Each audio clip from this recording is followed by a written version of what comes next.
All right, Morning Joe, MSNBC, they realize, oh, well, I guess we need ratings. Our company isn't it for sale? Is MSNBC for sale? I keep seeing Jack Posobiec saying that he's going to buy it, so I don't know if they're up for sale or what, but clearly they're struggling. A lot of the mainstream media is struggling. Certainly, liberal media is very much struggling. We've seen CNN do a bit of a switch. You know, they were following suit with MSNBC after the Trump election in 2016, going down that Trump derangement syndrome rabbit hole. But CNN has since tried to become a bit more, a bit more measured and less biased. And they have people on their shows that are really defending Trump and given, they're not just the characters. They're actually people who are taken seriously. And so CNN's trying to make this shift. So it looks like MSNBC might be trying to do the same thing. They've realized they've become too fringe, too far left, and they're trying to bring it back. So Morning Joe, Mika and Joe, they're married, right? They met on the show. They started dating and fell in love and got married while they were co-hosting the show together.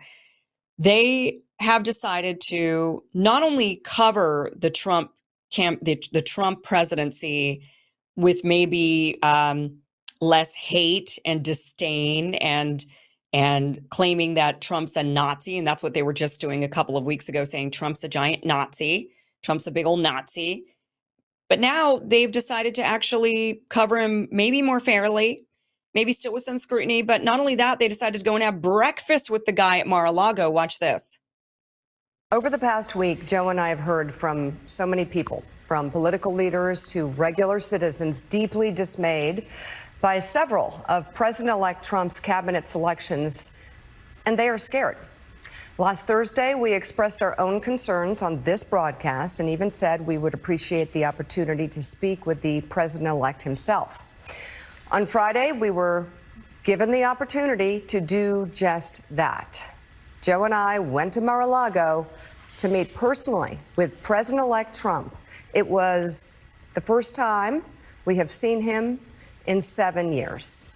Now, we talked about a lot of issues, including abortion, mass deportation, threats of political retribution against political opponents, and media outlets. We talked about that a good bit.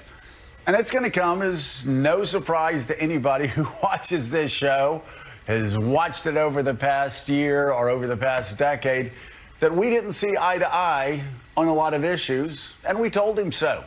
What we did agree on was to restart communications. My father often spoke with world leaders with whom he and the United States profoundly disagreed. That's a task shared by reporters and commentators alike. We had not spoken to President Trump since March of 2020, other than a personal call Joe made to Trump on the morning after the attempt on his life in Butler, Pennsylvania. In this meeting, President Trump was cheerful, he was upbeat, he seemed interested in finding common ground with Democrats on some of the most divisive issues.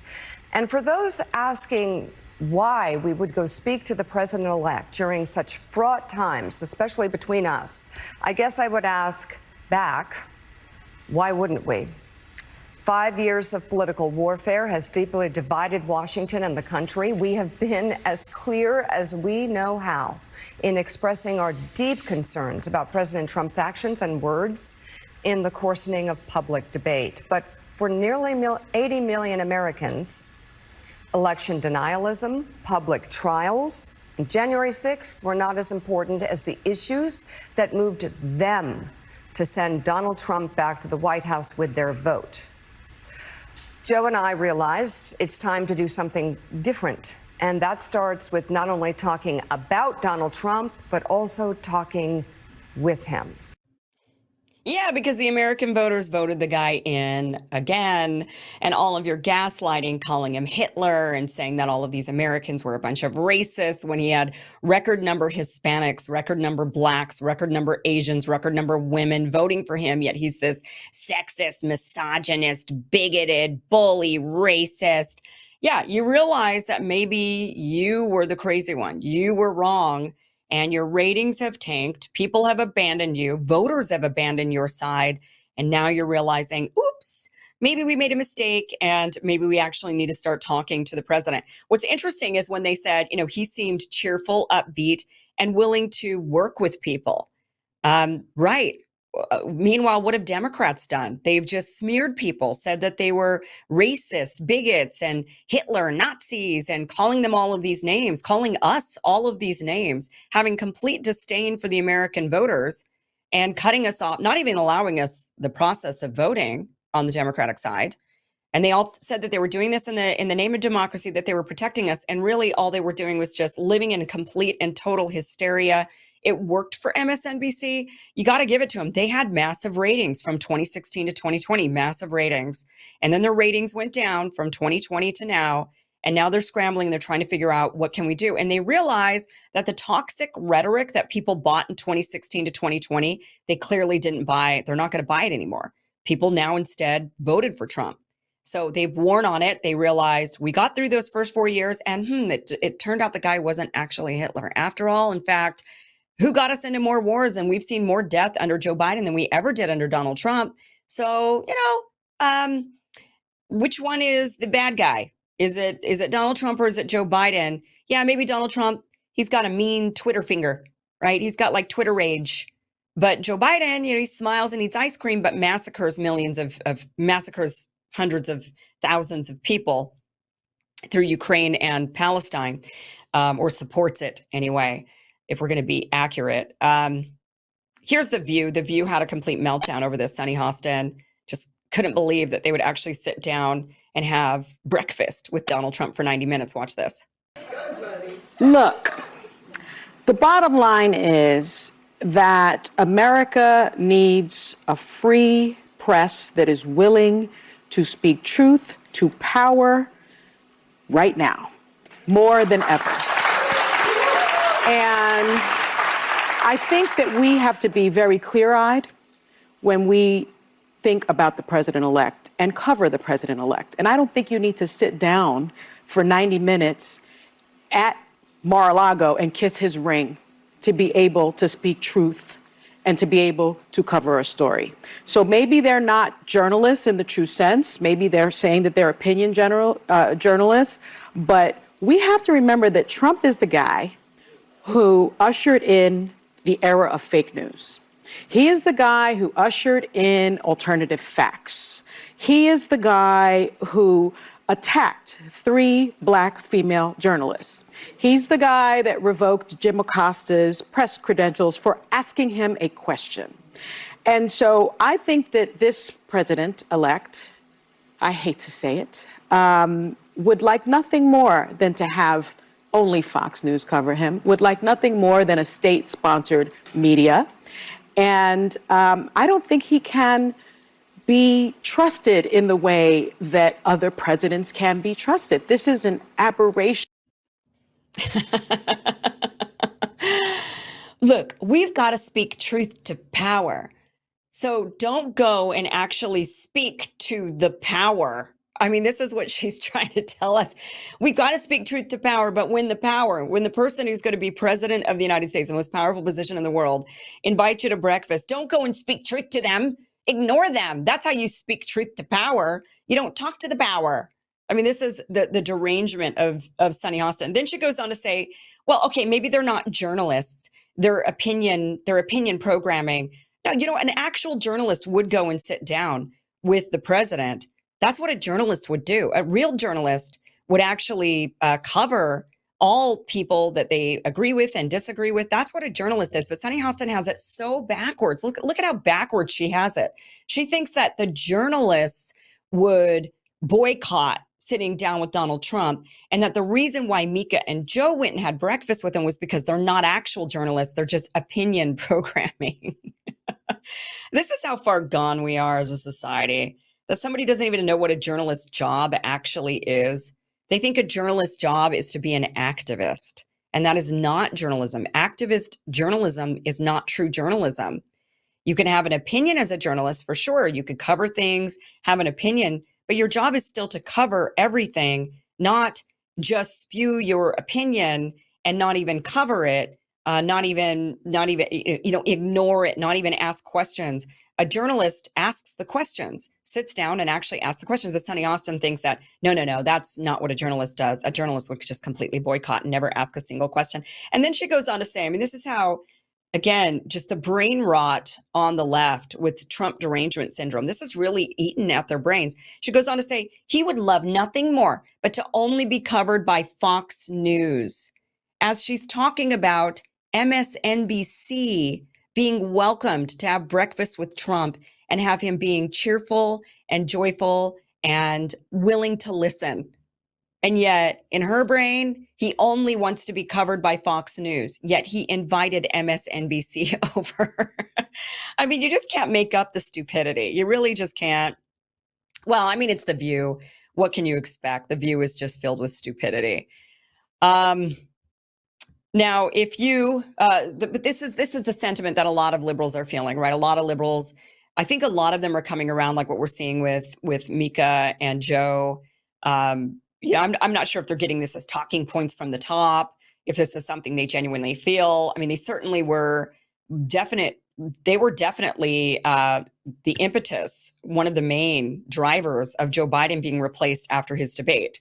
Suddenly, Joe and Mika, they're known for flip-flopping their opinions.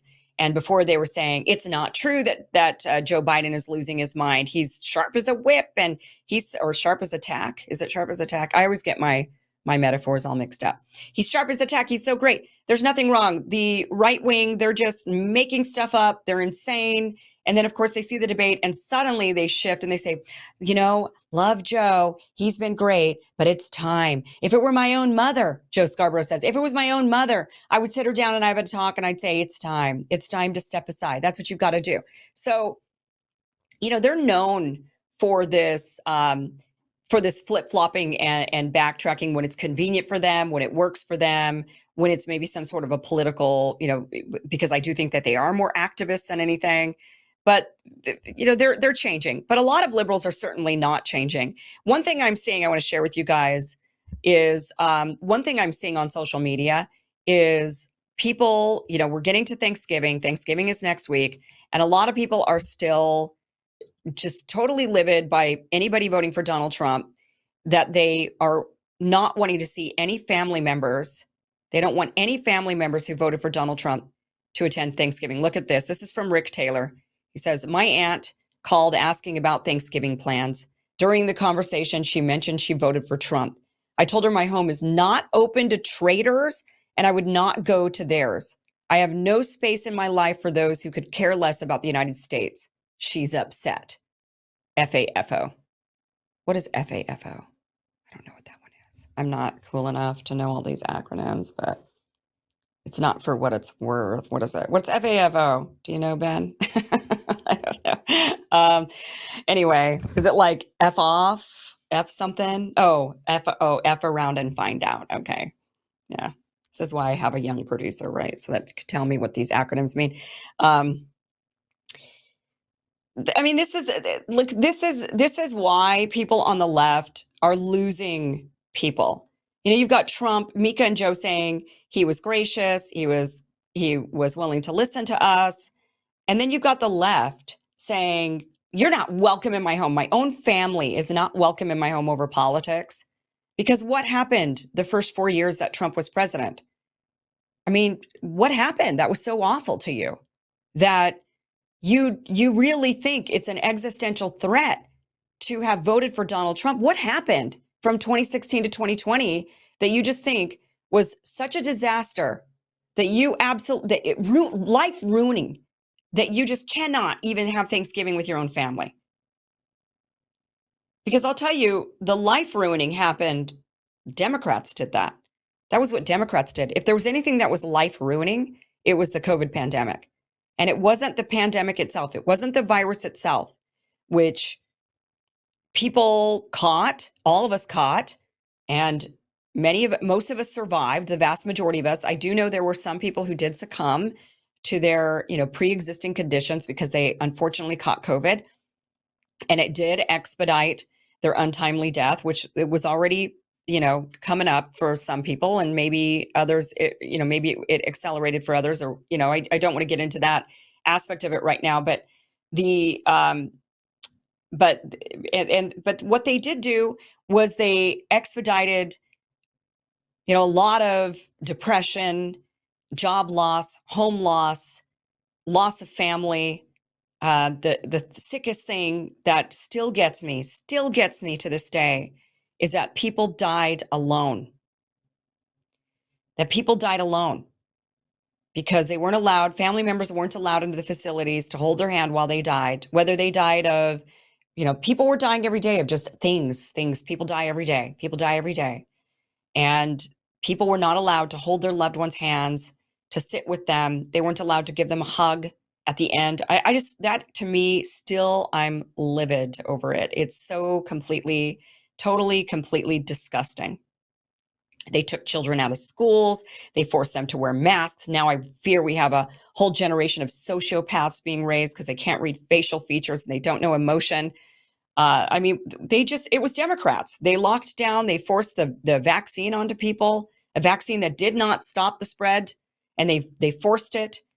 They ignored anybody who reported having side effects to their vaccines. They just said that was political, that it wasn't true. And then slowly they had to actually admit that the vaccines cause myocarditis and pericarditis. They had to admit these things. There were all of these, who ruined whose lives? It wasn't the vote for Donald Trump that ruined anybody's life from 2016 to 2020. But certainly a lot of Democrats ruined lives. And so why aren't people on the right? Why don't I see that same sentiment? If you voted for Kamala Harris, if you voted for Democrats, you're not invited into my home because you voted for an actual genocidal, you voted for Holocaust Harris or Genocide Joe. You voted for them, so you're not invited to my home. I'm not seeing very much of that on social media. I just am not seeing that. But I am still seeing a lot of people being disinvited or announcing that they're disinviting people to their holidays who voted for Donald Trump. And hopefully, I mean, the one good thing about Joe and Mika coming out and saying, look, why wouldn't we? We're sitting down with the president, is that I'm hoping this it's a good thing ultimately that they've taken this stance. And the reason it's good is because, maybe they did it for their own ratings and, they're doing it for their own self-serving purposes or whatever it is. But it also is going to be quasi-healing for the country when liberals who've been deranged for all of these years, they're now being told by their, talk about, kissing the ring of your God or whatever Sunny Hostin said, MSNBC for a lot of these liberals is like their Bible. That's what they're watching and they're just gobbling it up. And if they're saying things like, look, we got to cool it. Look, we've got to sit down with them. We got to hear them out. We can still be critical, but this is not good for the country to continue on like this. That's ultimately a good thing. It's ultimately a good thing that Joe and Mika are taking this stance because more liberals need to hear it. And I think when they hear it from Joe and Mika, they themselves will they'll calm down and they'll say, okay, maybe it's time to heal. Maybe it's time to, here, we need to come together as a country. I'm hopeful for that because I know that it's not just liberals that had this brain rot happen to them. Yes, they were the ones who've had it happen to them this time, but we're all human beings. Every last one of us is capable of all of the bad things that we see out there in the world. We really are. As much as we don't want to believe that we're capable of these things, we're just as capable as becoming deranged in our brain over something and believing that, this is the existential crisis and the end is near if we don't do something and start shunning our friends and family and start behaving this way. We're all capable of that. We're all capable of the worst things that we see. Even when I see like the genocidal Zionists, I know that I just happen to not be them today, but it doesn't mean that my brain couldn't reel into that under the right circumstances, or if the right propaganda had gotten to me, or if the right trauma had gotten to me and I'm trying to overcome that or something. We're all human and we all have the ability to champion and promote the worst of human nature. And so we have to be forgiving when somebody comes out of it. We have to be forgiving and welcoming and telling them, welcome, glad you're here. Yes, you made mistakes. We all have. We've all had ideas and we've all had points of view and we've all had opinions that now we look back and we laugh that we ever had those opinions, or we feel shame that we ever had those opinions. We have to be able to forgive each other for those opinions because we've all had them. And we don't know, in the future we may have them yet. And we may then come out of that and need our family members and friends and just fellow countrymen to forgive us for having those backwards ideas at those moments. So ultimately, I think it's a good thing that Joe and Mika are turning the corner, that MSNBC, that CNN is changing. It's good that they're taking people who've been deranged in their brains and under this fog. It's good that they're getting them out of that. And I'm hopeful that this means we can move forward with less hate, less drama, less disdain, and just understand that political differences are what make a democracy. That's what makes our country free, is the fact that we have political differences, that we don't just think like a big monolith, that we don't just agree with each other. We need to be able to disagree, and we need to be able to have these political differences. We need to be voting for different people. That's what keeps us robust and healthy and diverse. And I know this because I live in a state that's heavily blue, goes in one direction, and it's not healthy when it's just too far in one way. We need that mixture. We need that diversity. We need diversity in all forms in this country. And that's what keeps us healthy. That's what keeps us balanced. So we just have to remember to be forgiving of one another, especially this holiday season, and put our differences aside, put our politics aside, just embrace each other as family. Because in the end, when you're on your deathbed, you're not going to be sitting there thinking, I'm so glad I cut off my family members who voted for Donald Trump 30 years ago. You're not going to think that. You're not going to think, I'm glad I cut off my family members who voted for Kamala Harris 30 years ago. That's just not what you're going to be thinking. You're going to be thinking about the family members who are hopefully by your side because they're allowed to be by your side when you're dying. And that is my hope for all of us. So good for them. Good for them for turning the leaf and moving on. And by the way, if you just really cannot, if you absolutely cannot, if you're like, Kim, shut up, I'm out of here. I hate America and I'm out of here. Check this out. You can move to Italy. There's an Italian village that is offering you $1 home. If you're an American and you're upset by the US election result, then this tiny town in Sardinia will welcome you. It is a very small town that has dwindled in population. At one point, I think it had like 2,500 people. Now it's like down to 1,500 people. And there's no births really there in this tiny town in Sardinia. But for $1, a whole American dollar, you can move to this tiny town. The Italians have said they're not going to reject anybody, no matter what your nationality is, but they're prioritizing Americans. They're expediting the process for Americans. And for one whole dollar, you can buy a house in Italy that needs a lot of work. The prices range. So if you're really serious, because I know there's a lot of people out there that maybe you don't really want to leave America, but you just think living in Italy would be kind of nice. I know I think that maybe having another home there, or going back and forth or whatever. But the prices range from $1 to $100,000. So if you have $100,000, which is a lot cheaper than a lot of homes here in the United States, you can actually get a full move-in ready home in this town in Sardinia, in the middle of Sardinia. Or for $1, you can get one that needs a lot of work, and you can put all the work into it and customize it the way that you want. But it's there for you if you need it. If you just must, you absolutely cannot stand it here any longer, then ciao. Thank you so much for watching. This was just a clip from the longer, larger show that you can catch Monday through Friday, 5 p.m. Pacific, 8 p.m. Eastern at KimIversonShow.com. That'll route you to the platform where you need to be in order to get the full uncensored show every Monday through Friday, 5 p.m. Pacific, 8 p.m. Eastern. Click on that link, watch the full interview. See you there.